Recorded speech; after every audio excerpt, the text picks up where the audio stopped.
Hi everyone, welcome to Daily Tech Tutor. Today you'll learn how to write a scholarship application letter. This letter is a formal document written by a student applying for financial aid to support their education. It explains the applicant's academic achievements, goals, and why they deserve the scholarship. You start your scholarship application letter by clearly stating your personal details like your name, address, email, and phone number at the top.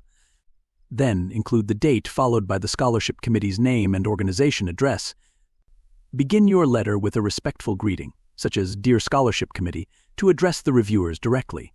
After that, write, I am writing to express my sincere interest in the name of scholarship offered by your esteemed organization. As a dedicated and hardworking student pursuing a degree in your field of study at your university college, I am committed to excelling academically and contributing positively to my community. This scholarship would greatly assist me in covering my tuition fees and educational expenses, allowing me to focus entirely on my studies and future goals. Throughout my academic journey, I have maintained a strong GPA and actively participated in extracurricular activities. I believe that receiving this scholarship will not only ease my financial burden, but also motivate me to continue striving for excellence and making a meaningful impact in my field. I sincerely thank you for considering my application and look forward to the opportunity to contribute as a scholarship recipient. Sincerely, your full name.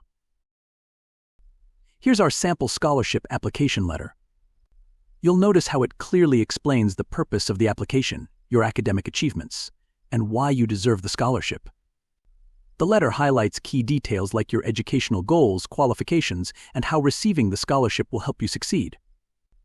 This helps the scholarship committee understand your eligibility and commitment to making the most of the opportunity. And with that, I conclude today's tutorial.